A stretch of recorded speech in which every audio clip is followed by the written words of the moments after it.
నమస్కారం, మీరు చూస్తున్నది TG24 టీవీ. ముందుగా బులెటిన్లోని ముఖ్యాంశాలు. రామ్ చరణ్ పెద్దిపై SKN క్షమాపణ. వెంకటేశ్వరపల్లిలో నూతన పంచాయతీ భవనం ప్రారంభించిన ఎమ్మెల్యే యశస్విని రెడ్డి. చిట్వేల్లో అభివృద్ధి జోరు.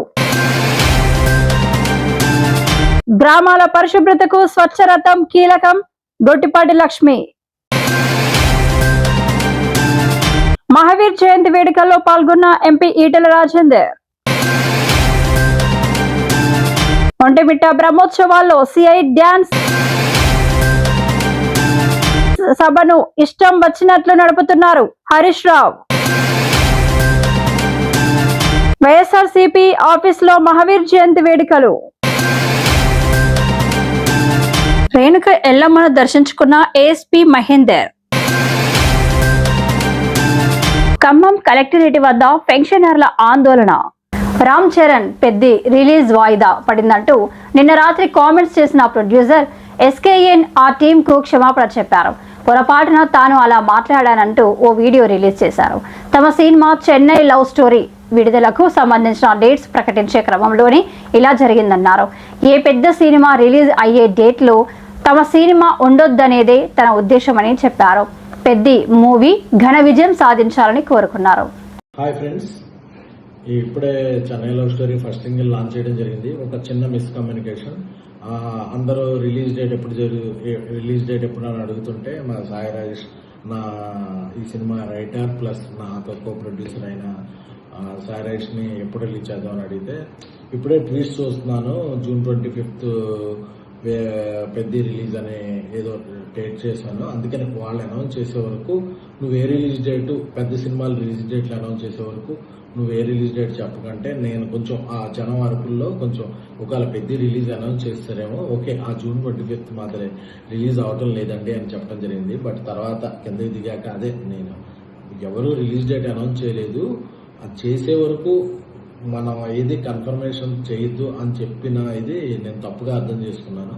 సో అందుకే నేనేదో ఒక ఇది చెప్పడం అది తప్పుగా కన్వే అయ్యి ఒక పెద్ద సినిమా రిలీజ్ డేటు నేనేదో చెప్పినట్టు అవటం అలాగా ఇదైంది. సో దానికి క్షమించవలసిందిగా కోరుకుంటున్నాను. అన్నిదా భావించద్దు. నా ఉద్దేశం ఏంటంటే ఏ పెద్ద సినిమా రిలీజ్ డేటు లేని రోజు చెన్నై లవ్ స్టోరీ విడుదలవ్వాలని, అలాగే పెద్ద సినిమా ఏ రిలీజ్ డేట్ విడుదలైనా పెద్ద విజయం సాధిస్తుంది. ఆ సినిమా రిలీజ్ డేటు ఇప్పటివరకు పోస్ట్ పోన్ అనేది ఎక్కడా ఇవ్వలేదు. బట్ మేకర్స్ ప్రకటిస్తారు ఏదన్నా ఉంటే. సో నేనేదో మాట్లాడినట్టు తప్పుగా తీసుకోవద్దు. ఆ ట్వీట్లు చూసి రాజేష్ నువ్వే రిలీజ్ డేటు పెద్ద సినిమాల వరకు చెప్పద్దు అని చెప్పడంలో నేను తప్పుగా అర్థం చేసుకున్నాను. సో దీన్ని అందరూ ఈ మిస్కమ్యూనికేషన్ క్లియర్ చేసుకోవాల్సిందిగా కోరుకుంటూ ఈ మిస్కమ్యూనికేషన్కి I'm very sorry. Thank you so much. Warangal జిల్లా రాయపర్తి మండలంలోని వెంకటేశ్వరపల్లి గ్రామంలో నూతన గ్రామ పంచాయతీ భవనాన్ని ప్రారంభించిన పాలకుర్తి శాసనసభ్యురాలు యశస్విని రెడ్డి. గ్రామ ప్రజల సౌకర్యార్థం ఆధునిక సదుపాయాలతో నిర్మించిన ఈ భవనం ద్వారా గ్రామ పాలన మరింత సమర్థవంతంగా సాగుతుందని అన్నారు. గ్రామ అభివృద్ధికి పంచాయతీ భవనం ఒక కేంద్రంగా మారి ప్రజలకు అవసరమైన ప్రభుత్వ సేవలు త్వరితగతిన అందేలా చేస్తుందని పేర్కొన్నారు. ప్రజల సమస్యలను పరిష్కరించేందుకు స్థానిక సంస్థలు బలోపేతం కావడం ఎంతో అవసరమని, ఇందుకు ప్రభుత్వం కట్టుబడి ఉందని వారు స్పష్టం చేశారు. గ్రామంలో మరిన్ని అభివృద్ధి కార్యక్రమాలు చేపట్టేందుకు కృషి చేస్తామని హామీ ఇచ్చారు. గ్రామ ప్రజల అవసరాలను గుర్తించి త్రాగునీరు, రహదారి, విద్యుత్, పారిశుద్ధ్యం వంటి మౌలిక సదుపాయాల మెరుగుదలకు ప్రత్యేక దృష్టి సారిస్తామని తెలిపారు. ఈ కార్యక్రమంలో స్థానిక సర్పంచ్ సారయ్య, మండల కాంగ్రెస్ పార్టీ అధ్యక్షుడు ఈదుల కంటి రవీందర్ రెడ్డి, ప్రజాప్రతినిధులు, గ్రామ పెద్దలు, అధికారులు, కాంగ్రెస్ పార్టీ నాయకులు, కార్యకర్తలు పాల్గొన్నారు. మరి మీరందరూ కూడా చాలా సేపటి నుంచి ఎదురు చూస్తుండ్రు. ముందు పాలకుర్తి మండలంలో కొంచెం ఆలస్యమైన ఉండే. ఈ వెంకటేశ్వరపల్లి గ్రామంలో ఇంకోటి అదృష్టం ఏంటంటే సన్నూర్ టెంపుల్ కూడా ఉంది. దాని గురించి కూడా మనం ఈ వారంలో అది ఎప్పుడు అనుకున్నా గానీ ఏదో ఒకటి మరి ఆ దేవుడు అది ముడిపడతలేదు. ఈ వారంలో అంటే ఒక 10 రోజులలోనే కలెక్టర్ గారితో మనం ఇక్కడ మీటింగ్ పెట్టుకున్నాము. టెంపుల్ ప్రెమిసెస్ లో కలెక్టర్ గారితో టెంపుల్ డెవలప్మెంట్ కోసము మీటింగ్ పెట్టుకుని ఎట్లా టెంపుల్ ని డెవలప్ చేసుకోవాలి ఇంకా అన్నది కూడా చూద్దాము. చుట్టుపక్కల మండలాల నుంచి, వేరే నియోజకవర్గాల నుంచి కూడా ఈ టెంపుల్ కి ఎప్పుడు కూడా చాలా మంది వస్తారు. కాబట్టి టెంపుల్ ని డెవలప్ చేసుకుంటే ఇక్కడ ఈ ఊర్లో ఉన్న వాళ్ళకి కూడా కొన్ని విషయాల్లో కొన్నిట్లో ఉపాధి అనేది కలుగుతుంది. కొన్ని చిన్న చిన్న షాపులు పెట్టుకోవడం అయినా లేకపోతే ఏదైనా అట్లాంటి వాటిలో ఉపాధి కలుగుతుంది. ఈ గ్రామానికి సంబంధించి కూడా అంతకుముందు ఇక్కడ ఎలక్ట్రిసిటీది కూడా ఒకటి సమస్య ఉంది అనుకుంటా, అప్పుడు పెట్టించినాం అనుకుంటా కదా మన ఎస్సీ దాంట్లో ఒక 5 lakhs ఇచ్చినాం. ఇక్కడ ఎన్ఆర్ఈజిఎస్ ఇన్ని రోజులు లేకుండే, మొన్న ఉంటే ఒక 5 లక్షలు పెట్టించినాము. ఇంకా కూడా ఏమైనా సమస్యలు ఉంటే తప్పకుండా దిగుతాం. మన ప్రభుత్వంలో ఆల్రెడీ ఇంద్రమ్మ ఇల్లు 3500 ఇల్లు వస్తే ప్రతి గ్రామానికి అక్కడక్కడ ఉన్న జనాభాని పాపులేషన్ ని బట్టి మనం పంచడం జరిగింది. మళ్ళా కూడా 2వ విడత వస్తూనే ఉంది. ఎక్కువ 1-2 నెలల లోపలనే 2వ విడత కూడా వస్తుంది. అర్హులైన ప్రతి పేదవాళ్ళకి ఇదంటే ఒక నిరంతర ప్రక్రియ ఇంద్రమ్మ ఇల్లు అనేది. ఒక్కొక్క విడతలో కొన్ని వెసులుబాటులు కల్పించుకుంటూ ముందుకెళ్తున్నాం మనము. ఖచ్చితంగా ఇంకెవరైనా రాని వాళ్ళు ఉన్నా కానీ అందరికీ కూడా ఇల్లు వచ్చి తీరుతాయి. మరి మీరందరూ మొన్ననే బిల్లు పాస్ అయింది కాబట్టి ఇంకొకటి అందరికీ కూడా దీనిపైన నాలెడ్జ్ ఉండాలి, అవగాహన ఉండాలి కాబట్టి చెప్తున్నా. ఊర్లలో తల్లిదండ్రులను చూడని వాళ్ళు ఎవరైనా కానీ గవర్నమెంట్ ఎంప్లాయీస్ అయితే వాళ్ళ జీతంలోకి వెళ్ళి 10,000 ఖచ్చితంగా కరాఖండికి కట్ అవుతాయి. మీరు అందరూ కూడా ఒకప్పుడు ఎట్లుండే అంటే తల్లిదండ్రుల ఏదున్నా పిల్లలు ఎంత ఎదిగినా కానీ తల్లిదండ్రులకే ఎక్కువ ఇంపార్టెన్స్ ఇచ్చేటోళ్ళు, వాళ్ళ చేతుల మీదగానే అన్ని కూడా చేపించేటోళ్ళు. ఇవాళ రేపు తల్లిదండ్రులు పిల్లలు చూడట్లేరని సూసైడ్ చేసుకున్న వాళ్ళు కూడా ఉన్నారు. స్వయంగా నేను చూసిన వాళ్ళు కూడా ఉన్నారు అట్లా కొంతమంది. అట్లాంటి పరిస్థితి ఏ తల్లిదండ్రులకు కూడా రావద్దు. మన చిన్నప్పటి నుంచి కూడా అన్ని కష్టాలు భరించి తల్లైనా తండ్రి అయినా ఎన్ని కష్టాలు భరించి మనం చదివిపించి ప్రయోజకులను చేసి లేకపోతే ఏదో ఒక విధంగా మనం చూసుకుంటారు. అట్లాంటిది ఏ సమయంలో అయితే వాళ్ళు చిన్నపిల్లలుగా మారుతారో అట్లాంటి సమయంలో వాళ్ళని వదిలేయడం అనేది అసలు అది మన సంస్కారం కాదు, మన సంస్కృతి కాదు. కాబట్టి అందరూ కూడా తల్లిదండ్రులను మంచిగా చూసుకోవాలి. మీకు తెలుసు కదా, ఎవరైనా చూసుకోకపోతే పోయి కలెక్టర్ గారికి మీరు ఫిర్యాదు చేస్తే వాళ్ళు గవర్నమెంట్ ఎంప్లాయీ అయితే ఖచ్చితంగా కట్ అయిపోతాయి డబ్బులు. మీకు తెలియాలి కాబట్టి చెప్తున్నాము. ఎంప్లాయీ కాకపోతే అవి కూడా ఉంటాయి. ఎందుకు మీకు ఏమైనా ప్రాబ్లం ఉందా? ఉంటే తర్వాత వచ్చి చెప్పండి. ఇంకా ఏమైనా అభివృద్ధి పనులున్నా గానీ మన గ్రామంలో చేసుకుందాము. మరి మీరు అందరూ కూడా మన ప్రజాప్రభుత్వంలో సన్న బియ్యమే కానివ్వండి. సన్న బియ్యం అంటే గుర్తొచ్చింది, నిన్ననే అసెంబ్లీలో అందరు ఎమ్మెల్యేలకి మినిస్టర్లకి అందరికి సన్న బియ్యంతో భోజనం పెట్టిండ్రు. ఆయన ఇంతకు ముందు 3 సార్లు తిన్నా అనుకోండి. నేను కూడా దాంతో రకరకాలు చేసి పెట్టిండ్రు సన్న బియ్యంతో. సన్న బియ్యం చాలా బాగుంది. ఇంతకు ముందు లాగా మీరు ఎవరు కూడా వృధా చేయకుండా అందరు కూడా సన్న బియ్యం తింటుండ్రు. రేషన్ కార్డులు వస్తున్నాయి. అన్ని ఒకదాని తర్వాత ఒకటి అన్ని కూడా పథకాలు చేసుకుంటూ ముందుకెళ్తున్నాం మనము. మరి మీరు అందరు కూడా రేపు జరగబోయే ఎప్పుడైనా ఉండొచ్చు, ఇప్పుడు త్వరలో కాకపోయినా కానీ ఎంపీటీసీ ఎలక్షన్స్ ఎప్పుడున్నా కానీ మన వాళ్ళకి సహకరించాలని మనస్ఫూర్తిగా కోరుకుంటూ సెలవు తీసుకున్నాం. Thank you. చిట్వేలు మండలంలోని రాజగుంట గ్రామ పంచాయతీలో గ్రామ సచివాలయం స్వచ్ఛ రథం ఓపెనింగ్ కార్యక్రమంలో పాల్గొన్న రైల్వే కోడూరు నియోజకవర్గం టీడీపీ పార్టీ ఇన్ఛార్జ్ జిల్లా కుడా చైర్మన్ ముక్క రూపానందారెడ్డి, రైల్వే కోడూరు శాసనసభ్యుడు ప్రభుత్వ వైపు అరవ శ్రీధర్, యువ నాయకుడు ముక్క సాయి వికాస్ రెడ్డి, జనసేన పార్టీ రాష్ట్ర కార్యదర్శి తాతంశెట్టి నాగేంద్ర, మండల నాయకులు, టీడీపీ కార్యకర్తలు పలు అభివృద్ధి పనుల ప్రారంభోత్సవాలకు ఉత్సాహంతో పాల్గొన్నారు. ఈరోజు ఉదయం నుంచి రాజగుంట, అనుపల్లి, కేకంద్రపల్లి సబ్స్టేషను మొత్తం కలిపి 8 కోట్ల వర్కులు ప్రారంభించడం జరిగింది. ఎంతో సంతోషకరం. కోడూరు నియోజకవర్గంలో దినదినాభివృద్ధి చెందుతుంది. కాబట్టి మన ప్రియతమ ముఖ్యమంత్రి నారా చంద్రబాబు నాయుడు గారు అయితేనేమి, మన డిప్యూటీ ముఖ్యమంత్రి పవన్ కళ్యాణ్ గారు అయితేనేమి, వాళ్ళ సహకారం వల్ల ఎంతో కోడూరు అభివృద్ధి చెందుతుంది.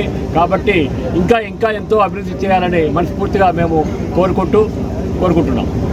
ఈ సబ్స్టేషన్ ఎంతమందికి ఉపాధి కల్పించారన్న? ఈ సబ్స్టేషన్ వచ్చి 3.5 crores వర్త్. ఇది ఈ సబ్స్టేషన్ వరకు 4 ఆపరేటర్స్. దర్శి ఎంపీటీఓ కార్యాలయంలో 5 మండలాలకు సంబంధించిన 5 స్వచ్ఛ రథ వాహనాలను Darsi TDP incharge doctor Guttipati Lakshmi ప్రారంభించారు. ఈ సందర్భంగా ఆమె మాట్లాడుతూ ఆంధ్రప్రదేశ్ ప్రభుత్వం ప్రవేశపెట్టిన వినూత్న కార్యక్రమం స్వచ్ఛ రథం గ్రామాల పరిశుభ్రతను పెంపొందించడంలో కీలక పాత్ర పోషిస్తుందని తెలిపారు. అందించడం స్వచ్ఛాంధ్ర కార్పొరేషన్ కింద పంచాయతీరాజ్ గ్రామీణ అభివృద్ధి శాఖ ఆధ్వర్యంలో నడుస్తుంది. ఇక్కడ ఏంటంటే గ్రామీణ పట్టణ ప్రాంతాల్లో ఈ చెత్తను సేకరించి మన చుట్టుపక్కల వాతావరణాన్ని పరిరక్షించుకునేదానికి ఈ ప్రోగ్రామ్ డిసైడ్ చేయడం జరిగింది. ఇక్కడ ఏంటంటే ఈ వెహికల్లో ఒక స్కెడ్యూల్ ప్రకారం ఈ బండి మండలంలో ప్రతిరోజు ఒక గ్రామానికి వెళ్ళి తడి చెత్త, పొడి చెత్త, ప్లాస్టిక్, ఇంకా పనికిరాని సామాన్లు, వాటర్ బాటిల్స్ కానీ, కవర్లు, ప్యాకెట్లు ఇట్లాంటివన్నీ సేకరించి చెత్త తూకం ప్రకారం ఇంటికి ఉపయోగపడే సరుకులు అంటే చక్కెర, పప్పు, కూరగాయలు, షాంపూ వంటి నిత్యావసర సరుకులు అందజేస్తాము. GPS సాంకేతికతో కూడి 400+ ప్రత్యేక వాహనాలు ఉన్నాయి. ఇప్పుడు ప్రతి మండలానికి ఒక రథం ఇవ్వడం జరుగుతుంది. ఇదేంటంటే ఇట్లా మనం కనుక ఈ రథం సరిగ్గా ఉపయోగించుకోవాలి, మన ఎన్విరాన్మెంట్ అంతా శుభ్రంగా ఉండటం, వ్యాధుల బారిన పడకుండా కాపాడగలుగుతాము. అట్లాగే రీసైక్లింగ్ని కూడా ప్రోత్సహించిన వాళ్ళం అవుతాము. ఎప్పుడు కూడా కూటమి ప్రభుత్వం మన రాష్ట్ర అభివృద్ధి కోసం అట్లాగే ప్రతి నియోజకవర్గం మీద దృష్టి పెట్టి గ్రామాల నుంచి అభివృద్ధి బాగుంటేనే రాష్ట్రం బాగుంటుంది, దేశం బాగుంటుంది అని నమ్మి ప్రతి లెవెల్లోనూ దృష్టి పెట్టి అన్ని ప్రోగ్రామ్స్ సక్రమంగా ముందుకు తీసుకెళ్తున్నాము. ప్రజలకు అందుబాటులో ఉండడానికి ప్రతి ఒక్క ప్రోగ్రామ్ని చేస్తున్నాము. సో దర్శి నియోజకవర్గం ప్రతి మండలం నాయకుల తరపున, దర్శి నియోజకవర్గం ప్రజలందరి తరపున కూడా గౌరవ ముఖ్యమంత్రి చంద్రబాబు నాయుడు గారికి, డిప్యూటీ సీఎం పవన్ కళ్యాణ్ గారికి, యువ నాయకులు నారా లోకేష్ గారికి ధన్యవాదాలు. సికింద్రాబాద్ లో నిర్వహించిన మహావీర్ జయంతి వేడుకల్లో మల్కాజ్గిరి ఎంపీ ఈటెల రాజేందర్ పాల్గొన్నారు. ఈ సందర్భంగా ఆయన మాట్లాడుతూ మహావీరుడు చెప్పిన అహింస సిద్ధాంతం ప్రపంచానికి మార్గదర్శకమని పేర్కొన్నారు. సమాజంలో శాంతి, సహజీవనం అవసరమని, మహాత్మా గాంధీ కూడా అదే మార్గంలో దేశానికి స్వాతంత్ర్యం తీసుకువచ్చారని అన్నారు. मैं कोर कमेटी के सदस्यों से निवेदन करता हूं श्रीमती को मंच पर लेकर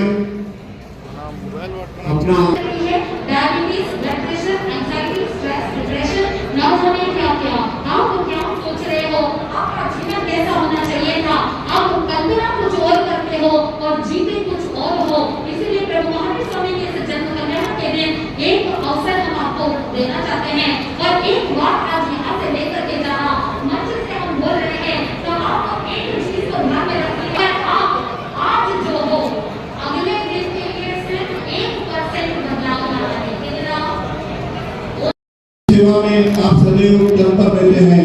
ऐसे श्रीमान ईटला जी राजेंद्र का यहाँ पर स्वागत व अभिनंदन मैं आप सभी से निवेदन करता हूँ जोरदार तालियों के साथ पधारे हुए अतिथि का स्वागत व अभिनंदन करें।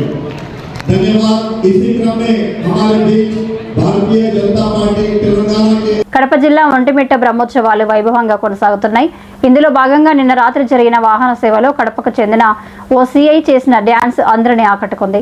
కేరళ మంగళ వాయిద్యాల వాయిస్తున్న సమయంలో అక్కడే విధులు నిర్వహిస్తున్న Kadapa faction zone CI Purushottam Raju వాయిద్యాలకు అనుగుణంగా కలిసి డ్యాన్స్ చేసి వాయిద్యకారులను మరింత ఉత్సాహపరిచారు.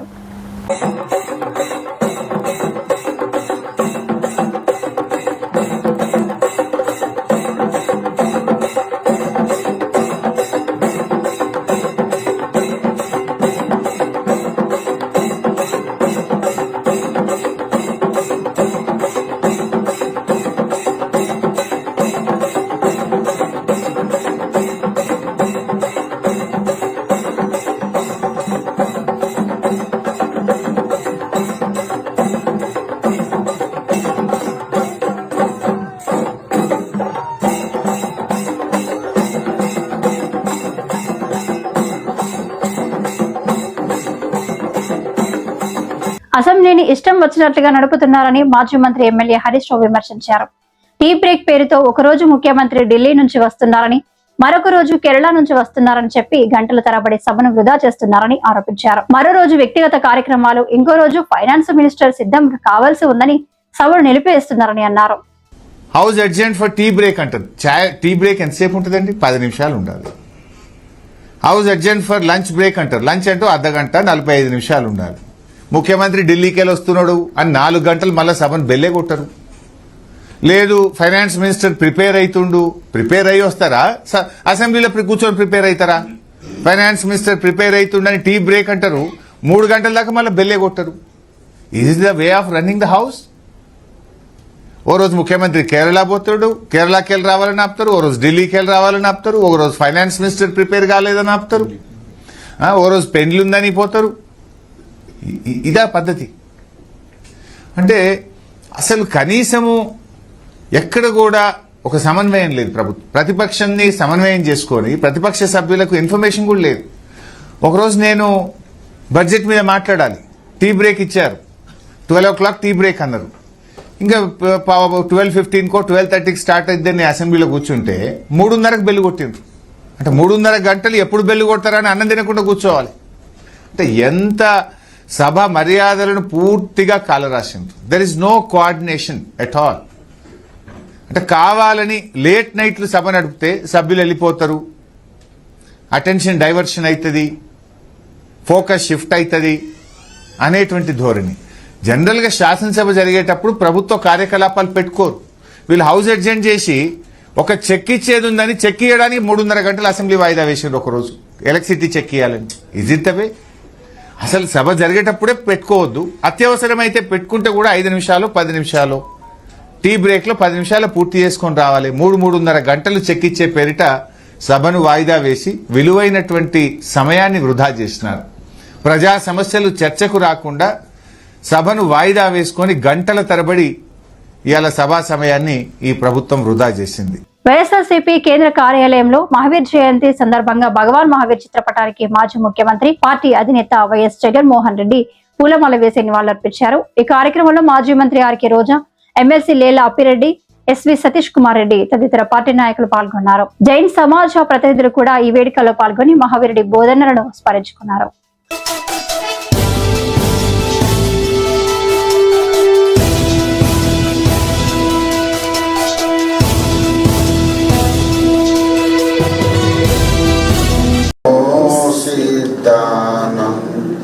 ఓం నమో ఆయర్యానం ఓం నమో ఉపచాయానం నమో లోయే సవశామూనం ఏసో పంచనముకారో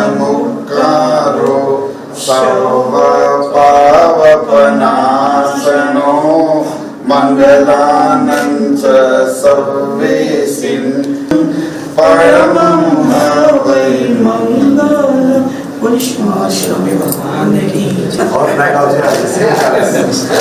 సిద్దిపేట జిల్లా హుస్నాబాద్ ఏఎస్పీగా గతంలో విధులు నిర్వహించిన మహేందర్ ప్రస్తుతం మెదక్ జిల్లా ఏఎస్పీగా విధులు నిర్వహిస్తున్నారు. జిల్లాలోనే చాలా ప్రాముఖ్యత పొందిన హుస్నాబాద్ శ్రీ రేణుక ఎల్లమ్మ తల్లిని దర్శించుకున్నారు.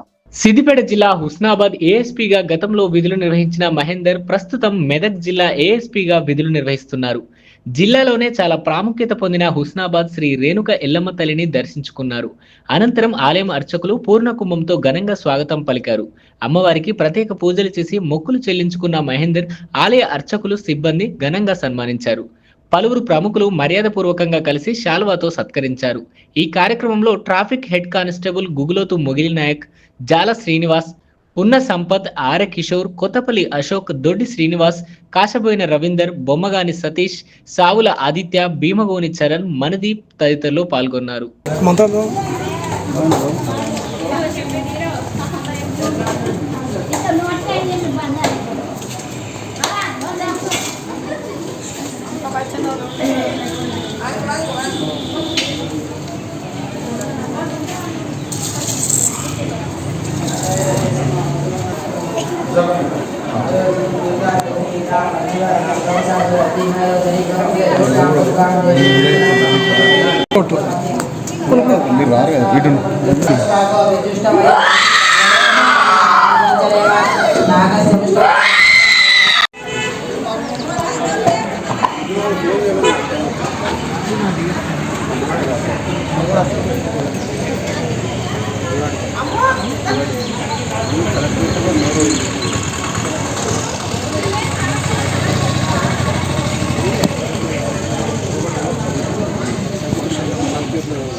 Thank you.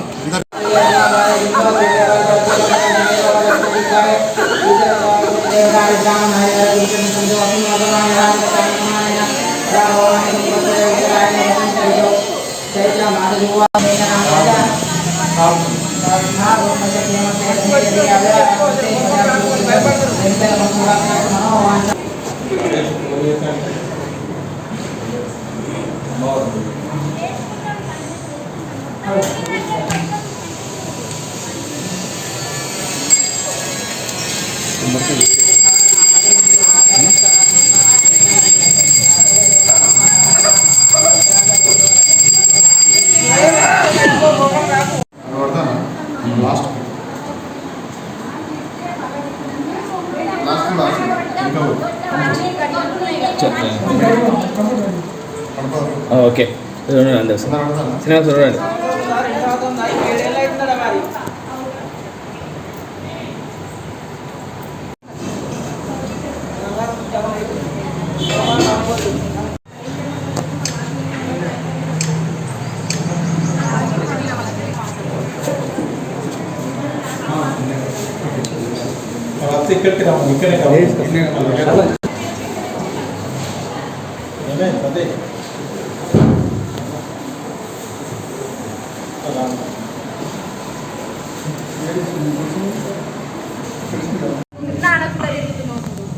కష్టాలు అనుభవించదు తప్పదు.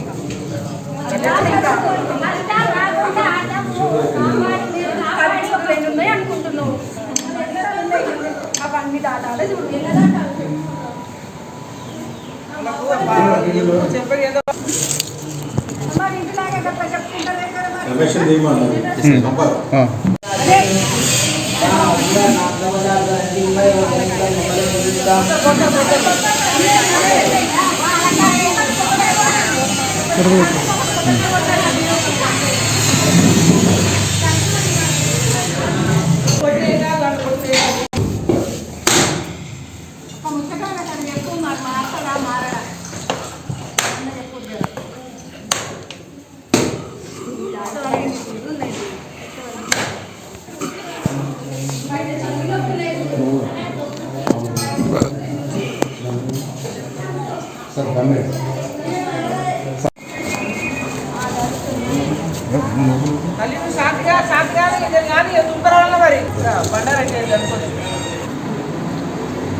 ఖమ్మం కలెక్టరేట్ వద్ద రిటైర్డ్ ఎంప్లాయీస్ అసోసియేషన్ ఆధ్వర్యంలో నిర్వహించిన ధర్నా ఉద్రిక్తంగా మారింది. ఈ సందర్భంగా అసోసియేషన్ నాయకులు మాట్లాడుతూ మార్చి 2024 నుండి ఫిబ్రవరి 2026 వరకు రిటైర్ అయిన సుమారు 24,678 మంది ఉద్యోగులు, ఉపాధ్యాయులకు సంబంధించిన పెన్షన్ బకాయిలను ప్రభుత్వం ఇప్పటికీ చెల్లించలేదని ఆవేదన వ్యక్తం చేశారు. ఈ ఆలస్యం కారణంగా ఇప్పటి వరకు దాదాపు 250 మంది పెన్షనర్లు మరణించగా మరో 1000కి పైగా మంది అనారోగ్యాలతో తీవ్ర ఇబ్బందులు పడుతున్నారని తెలిపారు. బకాయిల చెల్లింపు కోసం పలుమార్లు వినతి పత్రాలు ఇచ్చినా ఎలాంటి స్పందన లేకపోవడంతో రాష్ట్ర వ్యాప్తంగా నిరసనలు, ధర్నాలు, ఆందోళనలు చేపట్టినట్టు చెప్పారు. హైకోర్టు కూడా పెన్షన్ బకాయిలను వెంటనే చెల్లించాలని ఆదేశించినా అమలు కాలేదని విమర్శించారు. బడ్జెట్ సమావేశంలో ప్రతిపక్ష పార్టీలు తమ సమస్యలను ప్రస్తావించి మద్దతు ఇచ్చినా ప్రభుత్వం నుండి ఇప్పటికీ ఎటువంటి హామీ రాలేదని పేర్కొన్నారు. డబ్బులు వస్తాయనే నమ్మకంతో అప్పులు చేసి ఇప్పుడు వాటిని తీర్చలేక తీవ్ర ఆర్థిక ఇబ్బందుల్లో కూరుకుపోయామని ఆవేదన వ్యక్తం చేస్తూ మీడియా ముందు కన్నీటి పర్యంతరమయ్యారు. ఏ విద్యాసాగర్ అండి. నేను 2024 జూన్లో రిటైర్ అయ్యాను. ఇవాటికి మొత్తం 2 సంవత్సరాలు అవుతుందండి రిటైర్ అయ్యి. మరి మాకు 1 తప్ప ఇంకేం రాలేదు. మరి ఇట్లాగే మేము అడిగేది ఒకటే, ప్రభుత్వాన్ని మేము ఒకటే డిమాండ్ చేస్తున్నాం, మా అమౌంట్ మాకు ఇవ్వండి. మీరు ఎన్నో కొత్త పథకాలు పెడుతున్నారు, కొత్త ఉచిత స్కీములు పెడుతున్నారు. వాటికంటే మేము ఉచితంగా అడగట్లేదు, మేము సేవ చేసిన దానికి మాకు రావాల్సిన బకాయిలు మాకు ఇవ్వండి, దయచేసి ఇవ్వండి, రిక్వెస్ట్ చేస్తున్నాము. మా రిటైర్ అయిన ఉద్యోగుల వాళ్ళ కుటుంబాలు, ఆ కుటుంబాల పిల్లలు, అమ్మాయిల పెళ్లిళ్ళు ఆధారపడి ఉన్నాయి. చాలా మంది ఉద్యోగులు రిటైర్ అయినాక వాళ్ళు ఇల్లు కట్టుకున్నారు. ఈ డబ్బులు వస్తాయని ఒక ఆశతో నమ్మకంతో ఇల్లు కట్టుకున్నారు. మరి డబ్బులు రాకపోయేసరికి బ్యాంకు వాళ్ళు వచ్చి ఇల్లును జప్తీ చేస్తున్నారు, కిటికీ కూడా బిక్కబోతున్నారు, తలుపు కూడా బిక్కబోతున్నారు. మరి కొందరు అమ్మాయిలు వాళ్ళ మ్యారేజ్లు ఆగిపోయినాయండి డబ్బులు రాక. మరి ఇంకొందరు ఇంటి నుంచి పారిపోయారండి. ఊళ్ళో వాళ్ళు అప్పులు చేసి అప్పులు వాళ్ళు వచ్చి అడుగుతుంటే పట్టుకోలేక వెళ్ళిపోయారు. కావున మరి ఇటువంటి మా యొక్క ఇబ్బందులను, మా యొక్క అవసరాలను గుర్తించి ప్రభుత్వాన్ని ఒకటే అడుగుతున్నాము, గౌరవ ముఖ్యమంత్రి గారిని ఒకటే అడుగుతున్నాము, మీరు చెప్పిన మాట ఇవ్వండి. మీరు ఏమన్నారు, ఒక 4 నెలల క్రితం అన్నారు మేము అతి త్వరలో ఇస్తాము, కొద్దిగా సర్దుబాటు కానీ ఏంటని చెప్పని మీరు అన్నారు, బట్టి విక్రమార్క గారు కూడా అన్నారు. మరి ఇప్పటికి 4 నెలలు కాదు, దాదాపు 10 నెలలు దాటిపోయింది. గవర్నమెంట్ ఫామ్ అయ్యి 2.5 సంవత్సరాలు అవుతుంది, మాకు ఇంతవరకు ఇవ్వలేదు. దాటేసుకుంటూ వస్తున్నారు. 700 కోట్లు ఇస్తా ఉంటున్నారు. అది ఫేక్ అండి, మాకు రావట్లేదు. అది ఒకటి తప్ప. అందరూ ఒక 50 కోట్లు 30 కోట్లు రిటైర్ వాళ్ళకి ఇస్తారు. మిగతా డబ్బులు మాత్రమే చోటా మోట నాయకులకి సర్వీస్ ఉన్న వాళ్ళే వేయించుకుంటున్నారు. మాలాంటి అమాయకులకి రావట్లేదు. దయచేసి మా కోసం ఒక ఎవ్రీ మంత్ ఒక 1000 కోట్లన్నా 1500 కోట్లన్నా ఇచ్చేస్తే, మీరు అట్లా ఒక 10 నెలలు ఇచ్చేస్తే మాకు అందరూ వచ్చేస్తాయి. మిమ్మల్ని ఏకమొత్తం కూడా అడుగుతున్నారు. ఒకవేళ అది సాధ్యం కాకపోతే ఎవ్రీ మంత్ మీరు 700 కోట్లు అంటున్నారు, ఒక 1000 కోట్లు కేటాయించండి, మా కోసం కేటాయించండి. మీకు ఈజీ అవుతుంది, మా సమస్య పరీక్షించబడతా చెప్పి మేము కోరుతూ ఈ అవకాశం ఇచ్చిన మీ అందరికీ. జూలైలో రిటైర్ అయ్యాను. 2024 మార్చి నుండి రిటైర్మెంట్స్ స్టార్ట్ అయినాయి. గత 3 సంవత్సరాల నుంచి, అంతకుముందు రిటైర్మెంట్స్ లేవు. 24 నుంచి స్టార్ట్ అయినాయి. ఇప్పుడు 26 నడుస్తుంది. అంటే 2 సంవత్సరాలు అయిపోయి 3వ సంవత్సరంలోకి వస్తున్నాం. ఏమి మాకు ఎలాంటి అమౌంట్ కూడా ఇంతవరకు రాలేదు. మార్చి రిటైర్ అయిన వాళ్ళకి 1 ఏదో జీపీఎఫ్ లాంటివి వచ్చినాయి తప్ప మాకు రావాల్సినటువంటి అమౌంట్స్ ఎలా రాలేదు. దీనివల్ల ఇప్పుడు మా కుటుంబంలో బిడ్డలతోని, కొడుకుతోని, కోడలతోని, బిడ్డలతోని, భర్తతోని, భార్యతోని సంబంధాలు అనేటువంటి మానవ సంబంధాలు దెబ్బతింటున్నాయి. ఎందుకు? అనేకమైనటువంటి ఆర్థికమైనటువంటి అవసరాలని దీని మీద ఆధారపడి చేయడం జరిగింది. కాబట్టి ఆ అవసరాలు తీరక కుటుంబంలో తగాదాల వల్ల మానసికంగా ప్రతిరోజు ఆవేదన పడి మేము రోడ్డు ఎక్కే పరిస్థితి కూడా లేదు. ఇక్కడ కూడా చాలా ఇబ్బంది పడుతూ వచ్చాం. ఇవాళ యాక్చువల్గా మాట్లాడే ఓపిక నాకు కూడా లేదు. ఎందుకు అనంటే మేము ఇక్కడికి వచ్చి పోరాటం చేసే స్థాయిలో లేము. వాస్తవంగా 62 సంవత్సరాల వయసులో ఉన్నాం. 63 సంవత్సరాల వయసులో ఉన్నటువంటి మేము ఇవాళ రోడ్డు ఎక్కి ఉద్యమాలు చేసే పరిస్థితులు లేము. మేము ముఖ్యమంత్రి గారిని కానీ ప్రభుత్వాన్ని కానీ ఇబ్బంది పెట్టేటటువంటి ఆలోచన కూడా మాకు లేదు. కానీ మేము చాలా ఇబ్బంది పడుతున్నాం. ఈ యొక్క ముఖ్యమంత్రి గారు ఎంతో మానవతావాది. వారు అసెంబ్లీలో ఒక చట్టాన్ని పాస్ చేశారు. 10,000 రూపాయలు ఇబ్బంది పడేటటువంటి తల్లిదండ్రులకి వాళ్ళ కుమారులు కానీ కుమార్తె కానీ ఇవ్వాలి అనేటువంటిది. మరి ఇప్పుడు మా పరిస్థితి ఏంటి? ఇప్పుడు మమ్మల్ని ఎవరు చూడాలి? అంటే మీకు పెన్షన్ వస్తుంది కదా అంటారు. ఓకే, పెన్షన్ వస్తుంది. మరి మాకు ఈ అమౌంట్ మేము 40 సంవత్సరాలు సర్వీస్ చేశాం కదా, దానికోసం మేము ఎంతో మందిని, ముఖ్యమంత్రుల్ని, మంత్రుల్ని, ఎంతో మందిని, అనేకమైన ఇంజనీర్లని, డాక్టర్లని మేము తయారు చేశాం. పాఠశాలల్లో కానీ, ఆఫీసుల్లో కానీ, వైద్యశాలలో కానీ పనిచేసి ఈ యొక్క భావి భారత నిర్మాణానికి మేము కృషి చేసాం. 40 సంవత్సరాలు అందరినీ సృష్టించాం, తయారు చేసాం. చివరికి మా పరిస్థితి మరి మాకు తల్లిదండ్రుల కంటే అన్యాయం అయిపోయింది కదా. మీ ఎవరు చెప్పుకోవాలి? మా పిల్లలు మాకు విలువ ఇవ్వటం లేదు. మేము మా పిల్లలకు కావాల్సినటువంటి అవసరాలు తీర్చుకోలేకపోతున్నాం. మా సొంత అవసరాలు తీర్చుకోలేకపోతున్నాం. మేము ఏమీ చేయలేకపోతున్నాం. కుటుంబంలో విలువ లేకుండా పోయింది, మాకు బయట విలువ లేకుండా పోయింది. మాకు ఆర్థికమైన పరమైనటువంటి అంశాల్లో మాకు ఎలాంటి మనకు సామాజిక పరమైనటువంటి మాకు విలువ లేకుండా పోయి మేము ఎలా బ్రతకాలనేటువంటి దాంతోనే మానసిక ఇబ్బంది పడుతూ ఇంట్లోనే కూర్చొని వాళ్ళతోని వీళ్ళతోని వచ్చే వాళ్ళతో పోయే వాళ్ళతో మా డబ్బులు రావు కదా, ఏం చేయాలా ఏంటి? వాళ్ళు కూడా మీకు పైసలు వస్తాయిలే, ముఖ్యమంత్రి గారు మంచివాడు, వేస్తాడు, మీకు అసెంబ్లీ సమావేశాల్లో మీ అమౌంట్స్ వస్తాయి అని చెప్తున్నారు. కానీ అసెంబ్లీ సమావేశాలు 10 రోజులు జరిగినాయి. దీంట్లో ప్రతిపక్షాలు, బీఆర్ఎస్ ప్రతిపక్షము, బీజేపీ వాళ్ళు, అన్ని ప్రతిపక్షాలు వాళ్ళు మీ ప్రతిపక్షాలని సపోర్ట్ చేయట్లేదు. కానీ వాళ్ళందరూ మానవతావాదంతో మాకు అందరూ కూడా కాంగ్రెస్ ఎమ్మెల్యేలు, మినిస్టర్స్ అందరూ మీకు అమౌంట్స్ ఇస్తామని చెప్తున్నారు బయట. కానీ అసెంబ్లీలో మా గురించి ప్రస్తావించట్లేదు. అమౌంట్ 700 కోట్లు రిలీజ్ చేస్తాను అంటున్నారు. ఆ 700 కోట్లలో మాకు 10 కోట్లు 20 కోట్లు ఇచ్చేసి 5గురికో 10 మందికో ఏదో ఒక్కొక్కటి అలా ఇచ్చేసి ఆ మిగిలినటువంటి అమౌంట్స్ కాంట్రాక్టింగ్ కు లేకపోతే రెగ్యులర్ ఎంప్లాయీస్ కి ఇస్తున్నారు. రెగ్యులర్ ఎంప్లాయీస్ ని ఈ యొక్క రిటైర్ ఎంప్లాయీస్ తో ముడిపెట్టి బకాయిలు అనే పేరు పెట్టి మేము ఎంత విజ్ఞప్తి చేసినా, ముఖ్యమంత్రి గారు చేసినా, మంత్రులు చేసినా, ఎమ్మెల్యేలు చేసినా దాన్ని బకాయిలు అనేటువంటి పద్ధతులు పెడుతున్నారు. కానీ మరి బకాయిల్లో రిటైర్మెంట్ వాళ్ళ బకాయిలు, మామూలు ఉద్యోగస్తుల బకాయిలు ఒకటే ఎలా అవుతాయి? మేమంటే ఎలా? మరి మాకు కనీసం ఒక 10,000 కోట్లు ఒకేసారి ఇస్తే మా అమౌంట్స్ మొత్తం సరిపోతాయి కాదు.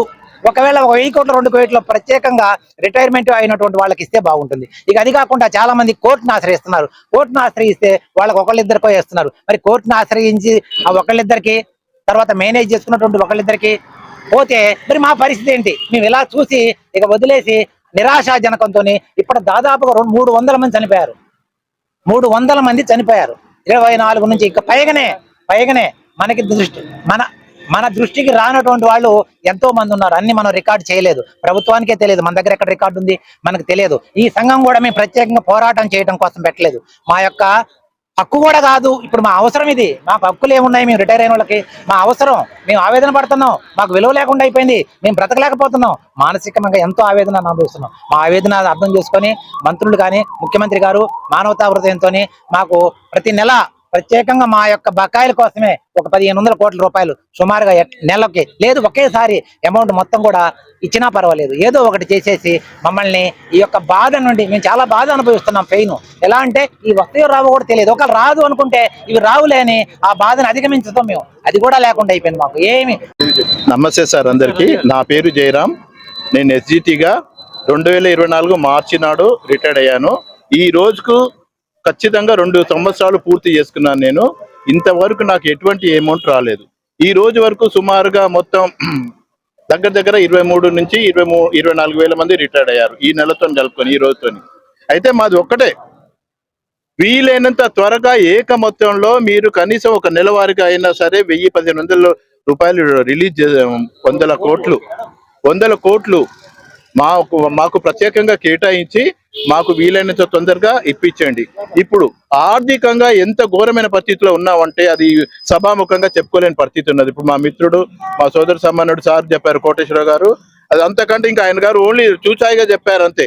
ఆర్థికంగా ఇంట్లో అయితే అతి ఘోరమైన పరిస్థితి అండి. ప్రతి ఒక్కరు నిజంగా చెప్తున్నాను, 70% అప్పుల పాలవుతున్నాం మేము. రిటైర్డ్ అయిన వాళ్ళలో 70% అప్పుల పాలవుతున్నాం.